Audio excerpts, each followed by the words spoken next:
Well, hello everybody. This is Marty Smith for PokerCalculatorReport.com. On our website, we review all of the available poker calculators for online poker, and if you go to the site, you can see videos and tutorials and written reports about all of the products. Tournament Indicator, as you know, is one of my favorites, and I'm using it here in this tournament at Poker Stars.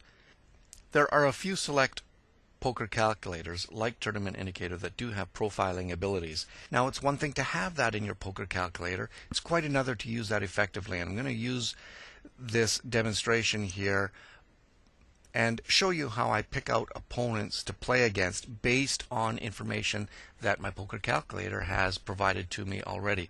As you can see in Tournament Indicator, we've only played 9 hands.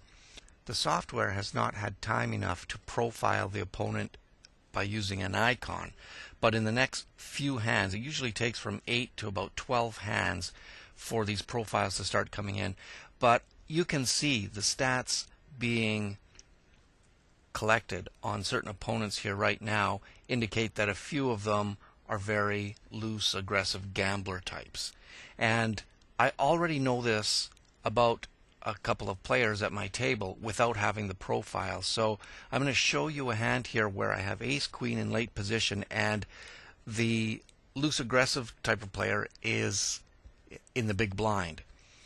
And I'm playing this very passively because I really do value my chips in the early stage of the tournament. This is about the second hand I've played in. I lost a couple of chips earlier when I filled up the small blind. But I hit an ace on the end here, and looks like 90 chips were in that pot, and he bets out 240. Some players would actually make a bet like this if they had a good hand and they thought I was loose. But of course, my stats are very tight. He just doesn't know what he's doing, and he really doesn't understand, profiling. He can't really control his emotions in the game either, and he's been in 56% of the hands, raised 22%. His aggression factor is infinite, so we could have expected some sort of bet from him. I don't know why somebody in the big blind might represent an ace like this unless they actually had 2 pair, maybe a 4-5 or a king-4. Actually not getting great odds here to call. But against this player, I will call. He's ballooned the pot here right now, and that 300 chips looks pretty good. And look at what he has. That's just a useless bet out of the big blind. He was taking advantage of how tight I was, but, did you really have to bet 200 chips to win 90? That's ridiculous. So it's just more evidence of him not really knowing what he was doing. Again, I was using early profile indications in Tournament Indicator. Notwithstanding the fact that I haven't even got a profile icon for him yet, I understood that he is really an anxious, inexperienced player. A little bit later in the tournament, I'm going to show you an unsuccessful attempt at small ball poker. And I was in the big blind here. I hit middle pair, and I chose to call a guy here who was kind of a loose player. That 10 actually looked good for me. So I actually thought that, I might actually be ahead. So I put out a bet of 100 into a 200 pot. And look at that, he actually re-raised me. So I was playing him a little bit aggressive. And I don't normally do this. I just really thought that I was ahead. So I'm actually going to re-raise him to really represent a 10 and try and get him to fold it. But he immediately re-raises me. Look at his stats. He's an elephant, 29% VPIP. I should have caught this before I re-raised. I should have dropped it right off. So either he could have a flush or a 10. But look at his aggression factor, his pre-flop raising. One of the things about elephants is that they hardly ever raise unless they have something really strong. So, it cost me 350 chips. Now, that's an easy fold against this guy. He's an elephant. I looked at his profile, took another look at what the hell I was doing here, and I ended up getting out of the hand alive. Pretty expensive mistake. Should have saw it first, but realized it in time to save some part of the tournament for myself.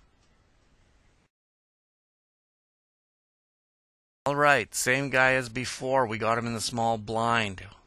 I was in late position. I raised a little bit here with ace queen, checked that flop. I don't think he hit that. He checked, so I'm going to value bet here. Looks like he hit nothing. He calls again. That 10 on the turn was a safe card for me since it paired the board. The 3, even safer. So I think I'm ahead of either his weak ace. Maybe he's got a couple of paint cards. Maybe he's holding something like jack, queen. But if he hit anything here, he's definitely re-raising. That 3 is a good card for me, so I'm going to value bet. If he does have something here, you know he's coming over top.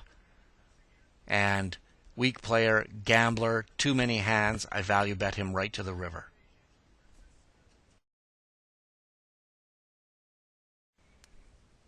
Well, let's have a look here, because later in the same tournament, we cleared out all those other morons, and I'm at a new table. I played with these guys, well, about 24 hands. Got a gambler, got a loose aggressive, got a mouse, and a duck. So quite a variety of players here. But you can also see that I'm in the orange M zone. A hand like ace-jack, especially in the big blind, someone's going to try and take my blind. You know, I think it's a pushing hand. But I get a raise here from early position. Now it's only 5-handed. Ace-jack is still pretty strong. But look who's raising. It's a guy who is a loose, aggressive player. So against a hand that player holds, I think my ace-jack is probably going to be pretty good. There is a very good chance that I might be ahead of him. He could be raising with any ace. And there's also a good chance that he has a lower pair. He has been raising so much and playing so much in this game at this table that, you know, there's just such a good chance that I'm going to be either ahead or a 50-50 play here. And when you're in the orange M zone, this is the time that you have to accept those 50-50 situations. I'm going to go heads up against him. Hey, we got him right where we wanted him. This is a good double up hand if I hit. I don't. Doesn't matter. It was a good play against the right player at the right time. I knew what he was capable of. I knew his hand range. This is a very clear ICM play in terms of, you know, getting shorthanded in a tournament where you have to be looking to really push and double up. Blinds are just too big. My M zone is getting critical. There's no need to be conservative here with a hand like that against an opponent like that. We knew his profile and selected him to go up against. Another player here at the table, this 2 Lucky Charm, this guy over here, had he pushed all in, I would have thought very hard about playing against him with ace-jack. I would very likely be behind.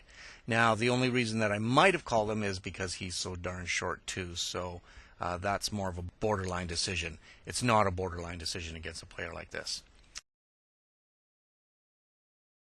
Hope you enjoyed that. Want you to start using your profiling more in tournaments. Think about how your opponents are approaching their game. Profile grid like this, such as in Tournament Indicator, you know, you really have the opportunity to know who you're playing against all the time and the best strategy to play against that opponent. So you have to be a bit flexible, but you also have to be on the ball to know their strengths and weaknesses. It's Marty Smith for PokerCalculatorReport.com. A little bit of profiling information there for you. Hope that helps. Take care. Ciao.